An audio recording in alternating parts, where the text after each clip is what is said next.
우리 지난주에 후암동 교동여비에 성탄주가연합 찬양 예배 때 우리 교회 이런저런 사정으로 시온성가대 인원이 제일 적었거든요. 그런데 찬양은 너무너무 좋았어요. 다른 교회들이 다 깜짝 놀랐어요. 하나님은 당연하지 이러는데, 그죠? 오늘 또 찬양 참 감사합니다. 우리 시온성가대 감사의 박수, 그리고 이런 찬양할 수 있도록 하신 하나님께 영광을 받고 드립니다.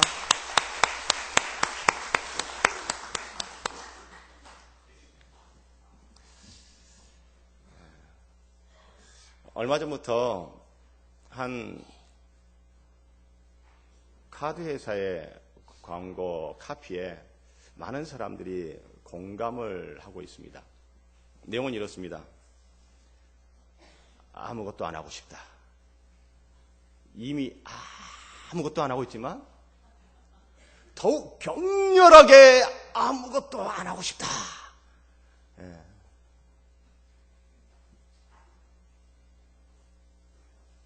이 카드회사의 광고에 등장한 이 카피에는요, 피곤함에 지친 대한민국 현실이 담겨 있습니다. 이 광고는 실용적인 카드 혜택을 강조하는 내용이지만 많은 사람들이 하루하루 일에 치여서 녹초가 된 자신의 상황과 너무나 비슷한 거죠. 그래서 이 짧은 한마디에 수많은 사람들이 공감을 하고 있습니다. 일상화된 야근, 잦은 야식, 성과와 평가 위주의 근무 환경에서 주말에도 마음 편히 쉬기 힘든 현대인들에게는요, 아무것도 안 하고 싶다. 더욱 격렬하게 아무것도 안 하고 싶다. 이런 건요, 희망사항일 뿐이죠. 참 직장인들 힘들게 직장생활하고 참 피곤한 직장생활 합니다. 저도요, 목사 안수 받고 부목사로 처음 간 교회에서 사역을 할 때 1년이 52주잖아요. 근데 목회자들은 무슨 요일 날 쉽니까? 월요일 날 보통 쉬잖아요. 그런데 저는 안수 받고 간 그 교회에서요, 52주 동안 월요일 날 쉬었던 적이 1년에 10번을 넘지가 않습니다. 월요일마다 출근이에요. 불필요한 출근들이 너무 많았어요. 쓸데없는 회의를 왜 이렇게 또 하는지, 아침에 나오라고 그래가지고 월요일 아침에 나오라고 그래서 점심도 안 먹고 막 오후 2시, 3시까지 막 회의를 하고, 제가 볼 때는 30분이면 끝날 회의를 제가 어떤 날은 참지 못하고 우리 밥 먹고 합시다 했다가 선임 부목사님한테 엄청 갈굼당하고,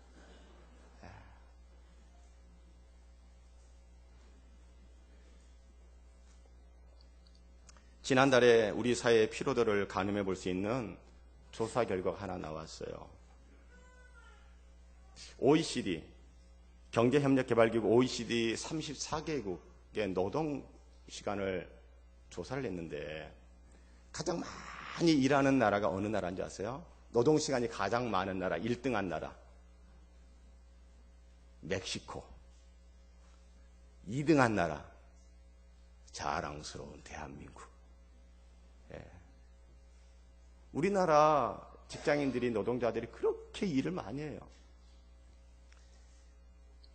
OECD 평균 노동시간이 1770시간입니다. 이게 1년에 1770시간을 일하는데 우리 대한민국은요, 1년 동안 2124시간을 일을 합니다.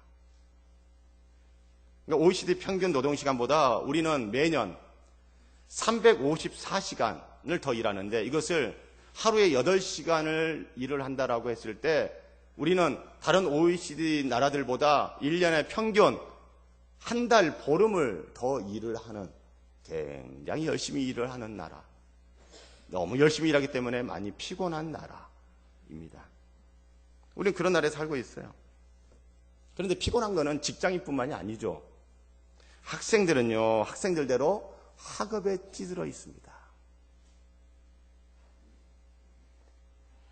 어린 애들부터 어때요? 이 학원, 저 학원, 학원 뺑뺑이 돌리잖아요.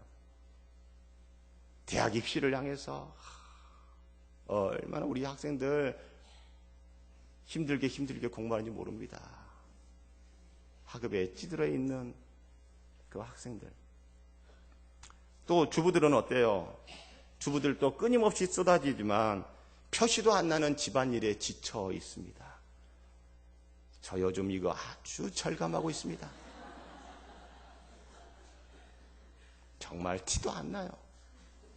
끊임없어요. 전업주부들 돌아서면 밥 차려야 되고 돌아서면 밥 차려야 되고 빨래는 금방금방 쌓이고 만만치 않아요. 이처럼 극도의 피로와 무기력증에 빠지는 번아웃 증후군, 이것은 이제 더 이상 몇몇 개인의 일이 아니고요. 한국 사회 전반적인 현상이 되어가고 있습니다. 실제로 한국 직장인의 약 85%가 번아웃 증후군에 시달리고 있는 것으로 나타났습니다. 이러한 사회를 독일에서 연구활동하며 교수활동하는 한병철 교수는 이렇게 말합니다. 우리 사회가 세계화에 따른 무한 경쟁과 성과 경쟁 속에서 만족이 없는 피로 사회가 되었다. 그의 책 제목이 피로 사회. 참 피곤한 사회다. 피로 사회. 자, 제가 그 피로 사회를 읽었는데요. 내용이 어려워서 피로 사회라는 책 읽는 것 자체가 피곤하더라고요. 또 피곤했어요. 그 책에서 이렇게 말합니다. 오직 자신의 능력과 성과를 통해서 존재감을 확인하려는 자는 피로해지고, 오직 자신의 능력과 성과를 통해서 자신의 존재감을 확인하고 드러내려고 하는 사람은 피로해지고 피곤해지고, 스스로 설정한 요구에 부응하지 못하는 좌절감은 우울증을 낳는다. 우리나라가 피로사회라는 증거가 뭡니까? 바로 우울증으로 어려움을 겪는 사람들이 점점점 더 늘어나고 있다는 거 아닙니까? 아마 우리 교회에도 우울증으로 정신과 의사와 상담을 하거나 아니면 우울증 약을 복용하시는 분들이 있습니다. 제가 아는 분들도 몇몇 있고 제가 아직 모르는 분들도 있어요. 그런데요, 이 우울증은 사람들이 인생을 살면서 평소에 한 번 걸릴 수 있는 확률이 10에서 20%로 매우 흔한 질병 중에 하나예요. 그러니까 뭐 우울증이 왔다, 내가 뭐 특별히 문제가 있어서 그런 게 아니에요. 아주 흔한 질병 중에 하나예요. 심지어 구약시대 위대한 선지자 중에 한 명인 엘리야 선지자도 우울증으로 힘들어했던 것으로 보입니다. 구약성경 열왕기상 19장 14절에 보니 엘리야 선지자가 이렇게 말을 해요. 오직 나만 남았습니다. 나만 남았습니다 라고 이렇게 말을 해도 되는데, 나만 남았습니다 이렇게 말하지 않고 그 앞에다 무슨 단어를 넣어놨어요? 오직. 극심한 외로움, 극심한 고독에 빠져 있는 거예요. 나 너무 외로워, 나 고독해. 옆에 사람들이 있어요. 옆에 가족들이 있어요. 옆에 성도들이 있어요. 그렇지만 외로운 거예요. 외로워. 그 고독에 어쩔 줄을 몰라 하는 거예요.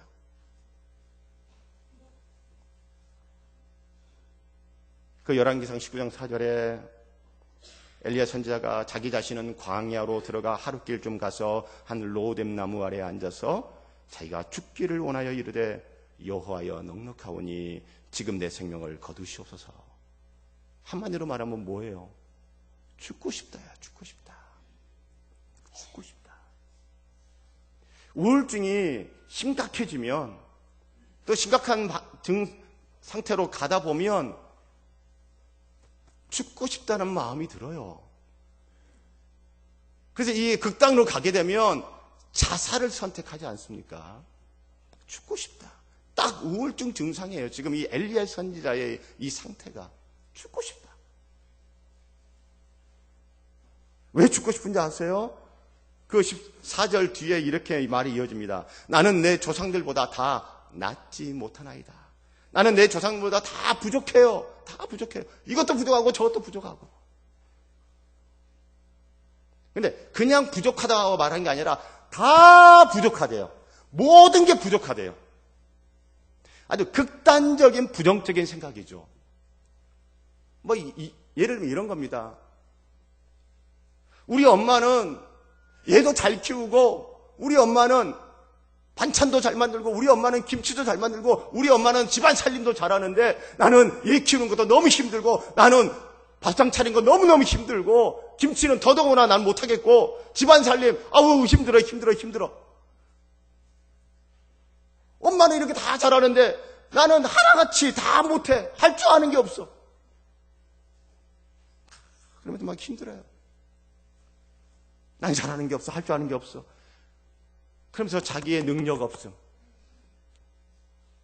자기가 별 볼 일 없는 그런 사람처럼 스스로를 여겨요. 남들은 그렇게 보지 않는데, 아휴, 이런 바보. 자기는 쓸모없는 그런 사람이라고 생각을 자꾸 하는 거예요.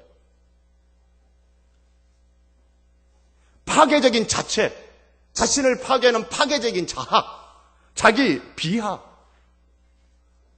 누구도 그렇게 보지 않는데 자기 스스로 한없이 자기를 비하해요.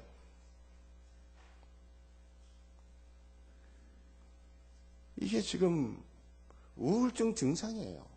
지금 위대한 하나님의 선지자 엘리야가 극심한 외로움과 고독, 그리고 죽고 싶다라는 이 심정, 그리고 나는 할 줄 아는 게 없다 하면서 자기 파괴적인 자학과 자기 비하와 자책을 하면서 우울한 감정의 수렁으로 계속 빠져 들어가고 있어요.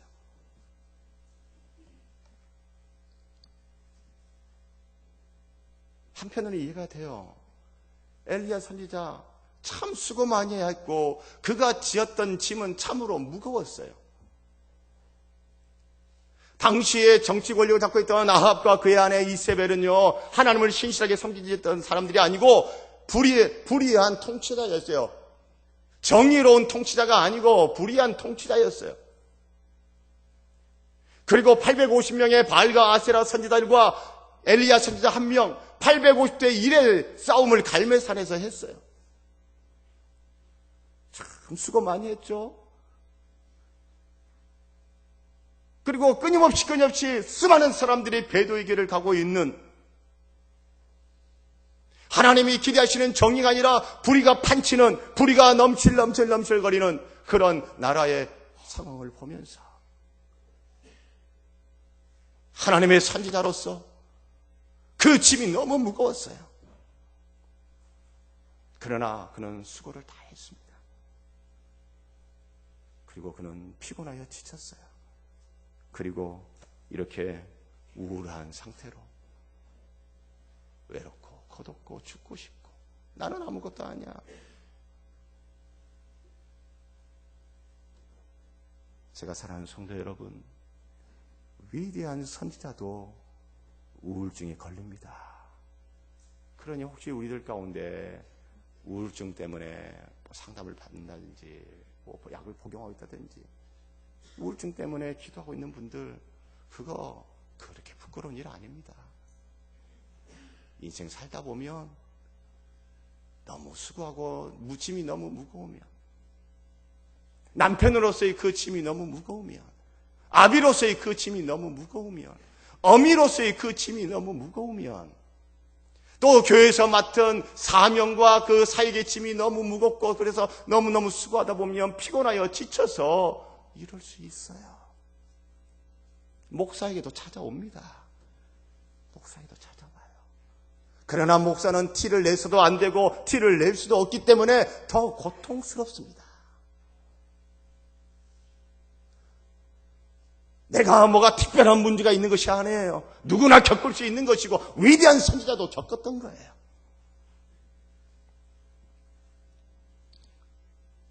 이렇게 우울증으로 힘들어하는 엘리야 선지자 어떻게 하는지 아세요? 열왕기상 19장 9절에 보니 엘리야가 그곳 굴에 들어가 거기서 머물더니 엘리야가 어디로 들어갔대요? 굴에 들어가세요. 굴에. 우울하면요 사람들이 굴로 들어갑니다. 자기만의 굴이 있어요. 그게 자기 집일 수도 있어요. 집 밖을 안 나가요. 때로는 그 집 안에서 자기 방이 굴일 수도 있어요. 자기 방을 안 나와요. 밖에 나가서 돌아다니는 거 싫고 사람들 만나는 거 싫어요.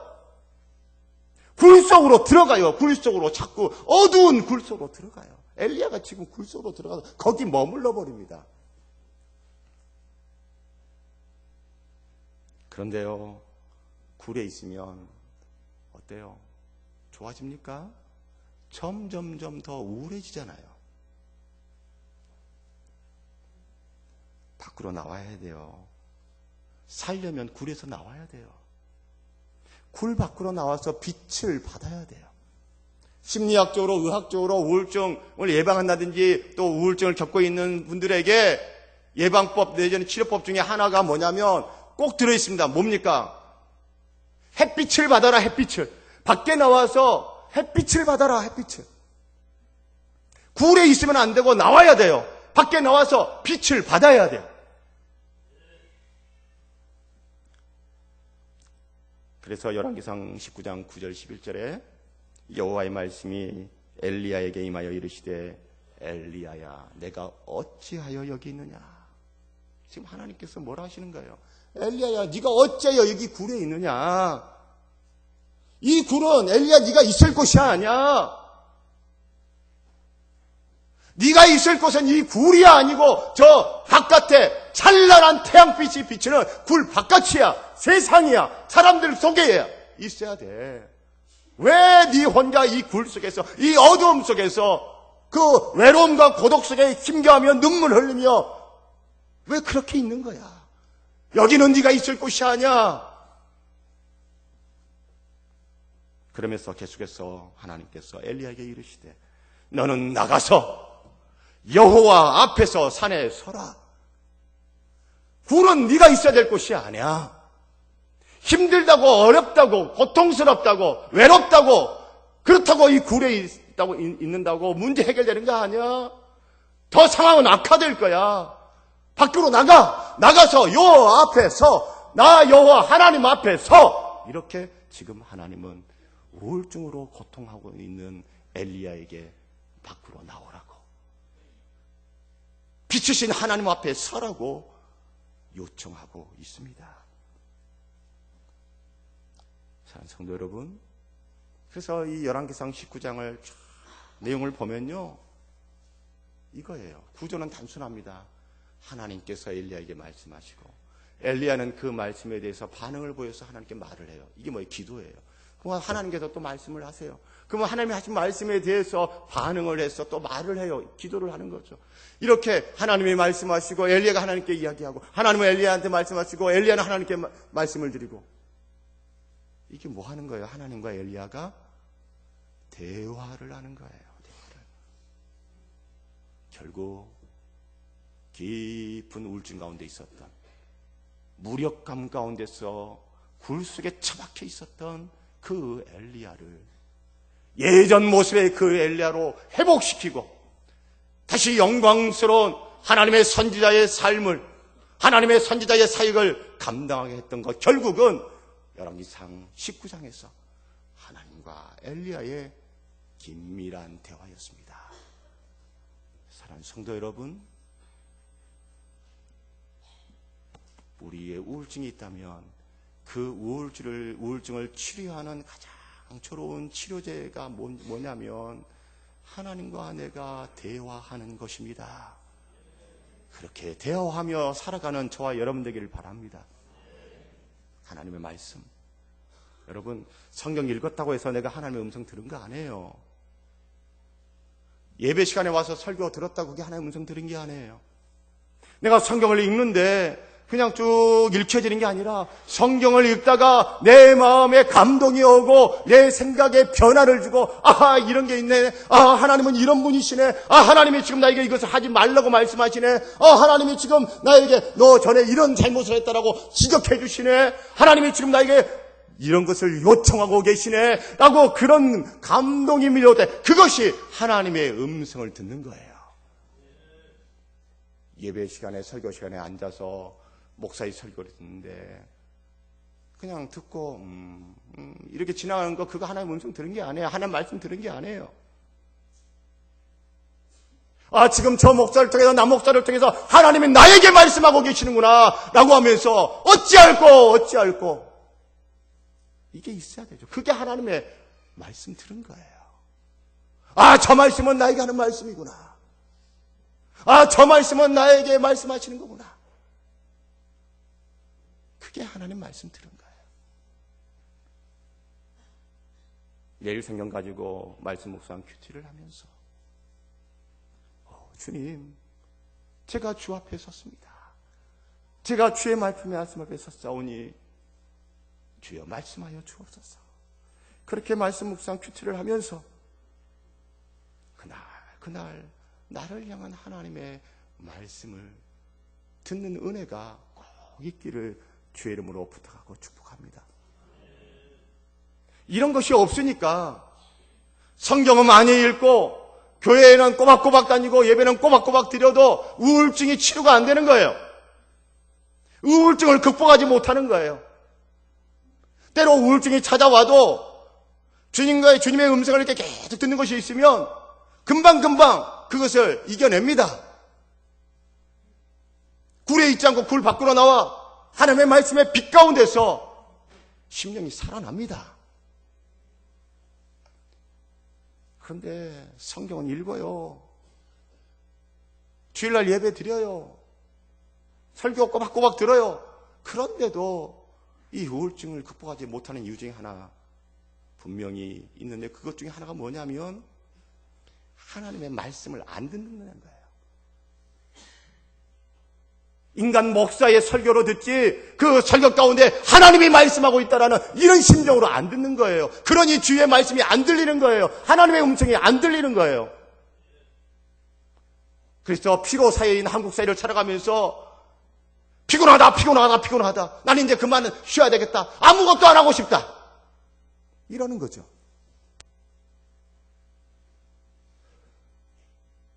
제가 사랑하는 성도 여러분, 우리 하나님의 말씀을 듣도록 하십시다. 하나님의 음성을 듣도록 하십시다. 주의 말씀이 들려지는 은혜가 내가 성경을 읽을 때에 내가 멸종으로 말씀 묵상을 할 때에 예배 중에 누가 설교를 하든 간에 하나님의 말씀이 들려지는 그 은혜의 역사가 있기를 주 이름으로 축복합니다. 말씀은 살리는 능력이 있습니다. 주의 말씀은 영생의 말씀입니다. 영혼을 살립니다. 우리의 심령을 살립니다. 할렐루야. 그리고 하나님의 말씀을 듣고 또 뭐 하는 거예요? 기도하는 거예요. 기도. 그런데 여기서도요, 중요한 것은 기도를 많이 해요. 그런데도 이 우울증의 문제를 해결하지 못하는 이유 중에 하나 뭔지 아세요? 하나님과 대화를 해야 되는데 하나님께서 나에게 말씀하셨어요. 그러면 그 말씀을 가지고 반응을 하는 기도를 해야 되거든요. 그런데 하나님 말씀하셨는데요. 그 말씀은 놔두고 내가 하고 싶은 기도, 내가 필요한 기도 막 하는 거예요.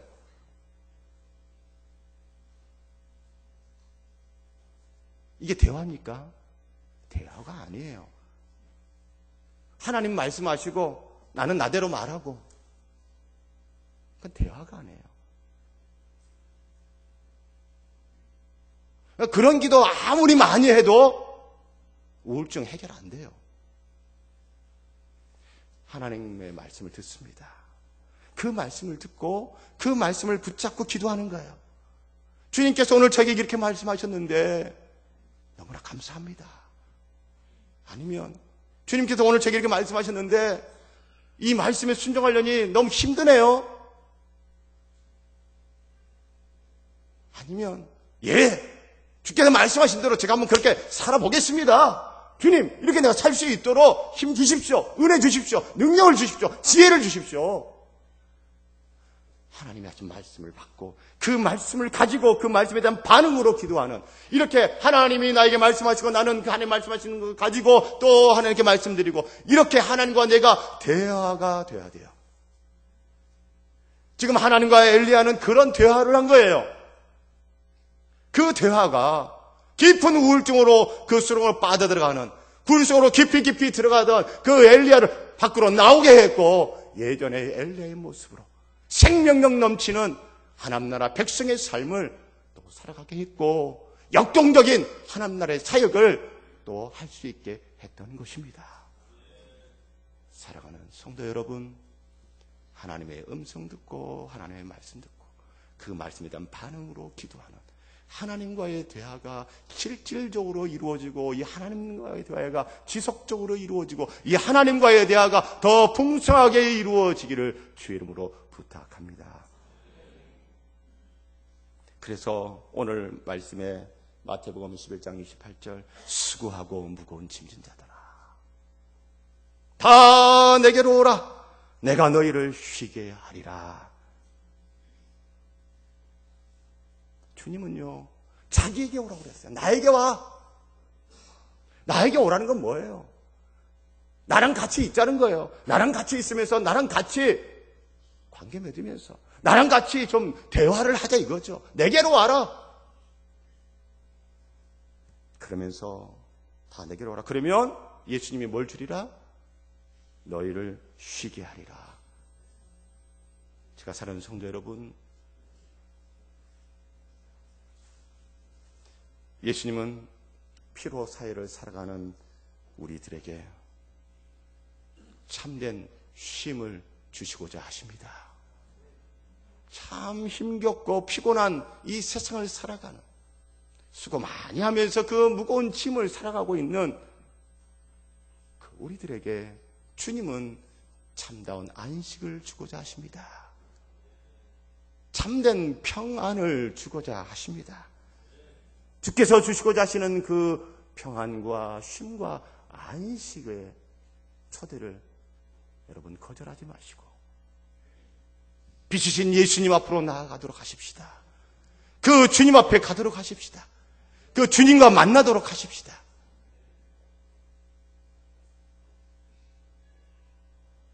오늘 이 자리에 저는 쉼이 필요합니다. 저는 안식이 필요합니다. 저는 평강이 필요합니다. 그런 분이 계십니까? 그런 분이 계시다면 예수님께 가시기 바랍니다. 그러면 보면요, 예수님 없는 자는요 진정한 쉼이 없어요. 왜냐하면 참된 쉼과 안식과 평강은 예수께서 주시기 때문에 예수 없는 자는 진정한 쉼 없습니다. 육체적인 편안함은 있을 수 있어요. 육체적인 쉼은 있을 수 있어요. 육체적인 편안함은 있을 수 있어요. 그러나 예수 없는 사람 참된 쉼과 평강 없습니다. 우리 영혼은요 주님과 함께할 때 참된 쉼을 얻게 됩니다. 하던 일을 안 한다고, 하던 일을 안 하고 쉰다고 평안이 찾아오는 게 아니에요.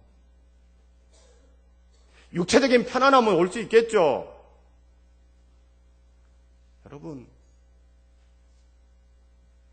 참 많이 잔다고 내가 돈이 많고 그래서 좋은 집 살아서 육체노동 많이 하지 않고 이런저런 문명의 이기들을 활용해서 살기 때문에 많이 편안하다고 해서 마음에 근심, 걱정, 염려 없습니까? 몸이 편하다 해서 마음까지 편하진 않아요. 근데 몸이 좀 힘들어도요 마음이 편하면요 행복합니다. 그런 은혜가 우리에게 있기를 간절히 소원합니다.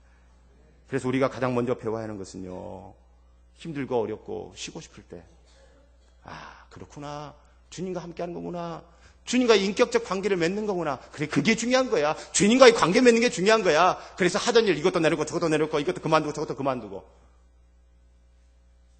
아니죠.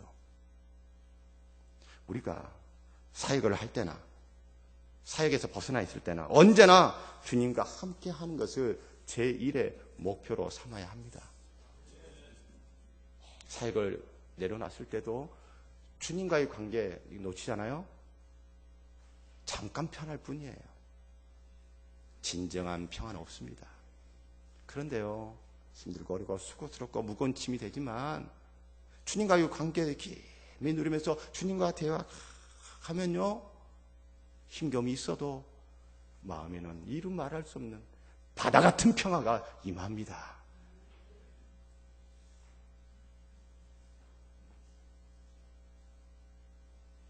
사랑하는 성도 여러분, 참 힘든 세상 살아가고 있습니다. 피로사회, 한국 사회를 우리는 함께 살아가고 있습니다.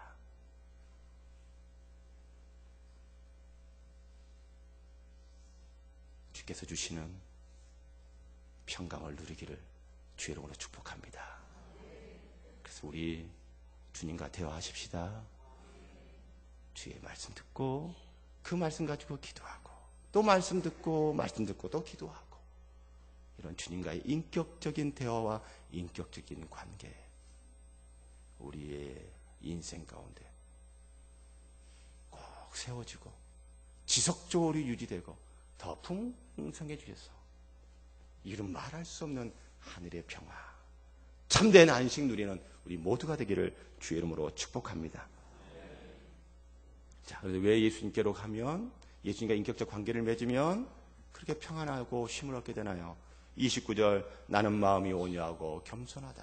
예수님께서 자기의 마음은 어떻다고요? 온유하고 겸손하다.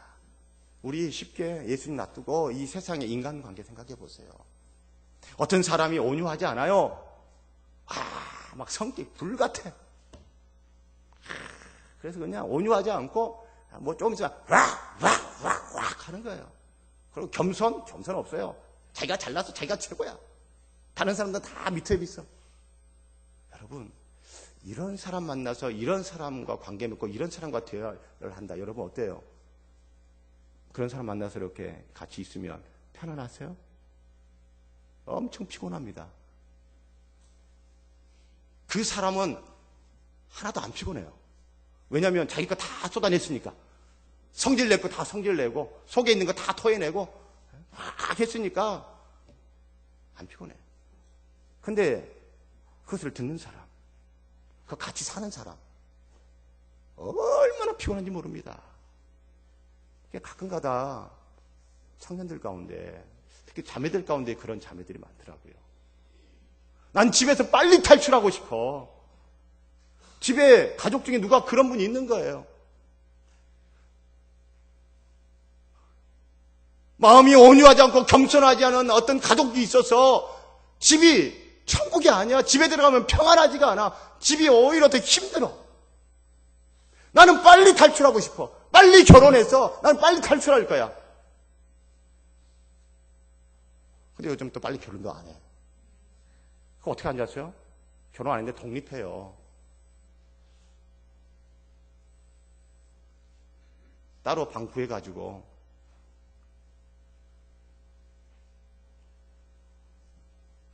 그런데 우리 예수님은요, 마음이 온유하고 겸손하다. 여러분, 마음이 온유하고 겸손하니 그 주님 만나서 같이 있고 대화 나누고 그러면 여러분, 우리 마음이 어떻게 되겠어요?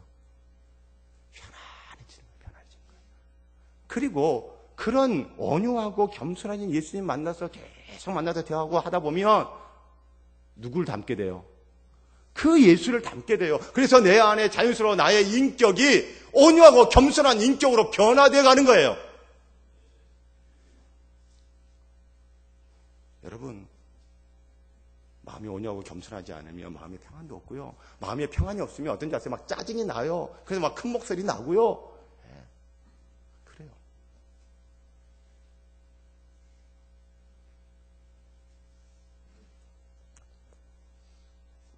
제가 사랑하는 성도 여러분, 마음이 온유하고 겸손하신 예수님께로 가십시다.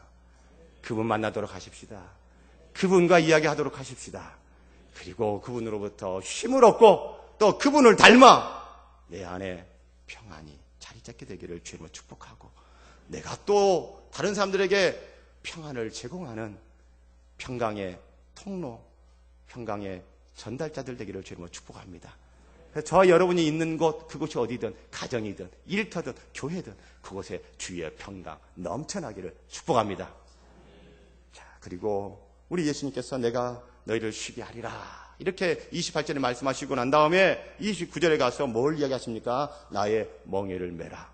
이건 또 뭐야? 내가 너희를 쉬게 하리라, 이거는 사탕발림이었네? 멍에를 메래. 이 뭐야, 이건 또? 예수님 확실히 꼬시는 데는 아주 그냥 도 같았어.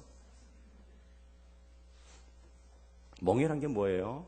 한 쌍인 소의 이 어깨가 있으면 이 가로지르게 놓여가지고 이 두 소가 엄청난 무게의 짐을 함께 끌 수 있도록 나무로 만들어서 이 목에다가 딱 대는 거, 그게 멍에잖아요.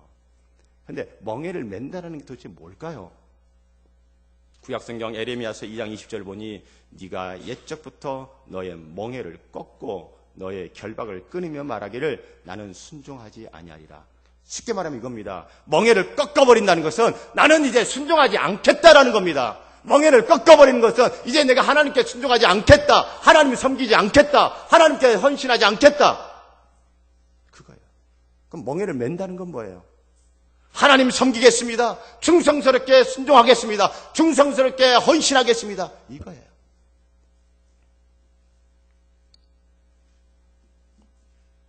멍에를 매면 어때요? 너희 마음이 쉼을 얻으리라. 멍에를 맬 때 쉼을 얻어요. 순종해야 될 것 순종하고 헌신해야 될 것 헌신할 때 좀 내 몸이 피곤하고 힘들고 어려움이 있어도 섬겨야 될 것 섬기고 순종할 것 순종하고 헌신할 것 헌신을 할 때 그때 우리의 심령에 평안이 옵니다. 할 거 안 해보세요. 마음 편하세요? 안 편해요. 뻔히 해야 될 게 있어요. 안 하면 편합니까? 안 편해요.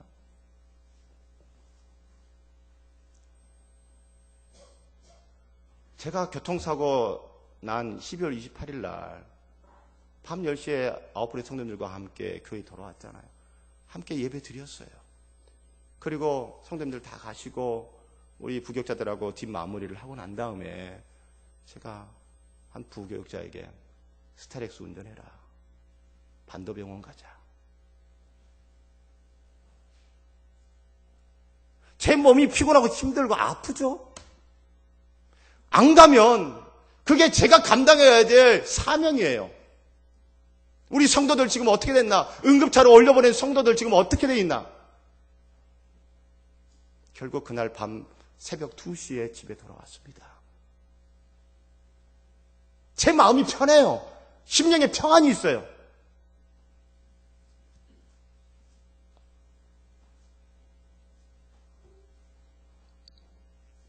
마태복음 19장 16절에 예수님을 찾아온 한 청년에게 주님이 21절 22절 이렇게 말합니다. 가서 내 소유를 팔아 가난한 자들에게 주라. 그리하면 하늘에서 보화가 내게 있으리라. 그리고 와서 나를 따르라 하시니 그 청년이 재물이 많음으로 이 말씀을 듣고 근심하며 가니라. 재물로 헌신해라 하니 그 헌신하기 싫었어요. 그랬더니 어때요? 평안이 있었어요? 근심하며 갔어요. 근심하며 갔어요. 순종하지 않은 청년, 이 헌신하지 않은 청년, 평안이 아니라 근심을 안고 왔습니다. 마태복음 26장 75절에 제사장에게 뜨려서 예수님이 신문 받을 때 제사장 뜰에서 예수님을 부인한 베드로, 예수님처럼 불법 체포당하지 않고 예수님처럼 폭행당하지 않고 그 제사장의 뜰을 나올 수 있어서 몸은 편했겠죠. 그러나 나와서 몸은 편했지만 베드로 뭐 한지 아십니까? 밖에 나가서 심히 통곡하니라 꺼이 울었어요. 내가 왜 예수님 부인했나? 내가 왜 예수님 부인했나? 하면서 막 괴로워서 꺼이 통곡하면서 울었어요. 순종할 때 순종해야 되고 헌신할 때 헌신해야 되고 섬겨야 될 때 섬겨야 되는데 그거 안 하면 하나도 안 편해요. 그런데요, 순종하고 섬기고 헌신하면요 주께서 주시는 놀라운 평강이 옵니다. 이 평강의 주인공들 되기를 주 이름으로 축복합니다. 그래서 우리 주님이 우리에게 주시는 쉼, 주님이 우리에게 주시는 평강, 주님이 우리에게 주시는 안식은 수고가 없어지는 평안, 수고가 없어지는, 수고 안 해도 되는 그런 쉼과 안식이 아니에요.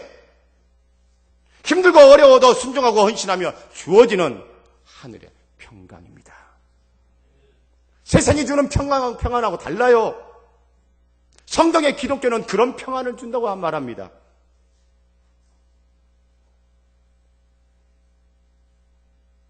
세상에 공짜 바라고 하는 것처럼 그렇게 예수 믿고 예수 따르지 마세요. 하늘로부터 임하는 진짜 평안과 쉼과 안식을 누리기 원하신다면 충성스러운 헌신과 섬김과 순종을 하시기를 주의 이름으로 부탁하고 축복합니다. 그래서 오늘날 쉬고 싶은 성도들이 계십니까? 예수님과의 인격적인 관계에 집중하시기를 바랍니다. 쉬고 싶은 성도들이 있으십니까? 충성스러운 섬김, 충성스러운 순종, 충성스러운 헌신 하시기를 바랍니다. 주께서 약속하신 대로 내가 너희를 쉬게 하리라. 너희 마음이 쉼을 얻으리라. 이것이 경험될 것입니다. 기도하겠습니다. 하나님 아버지,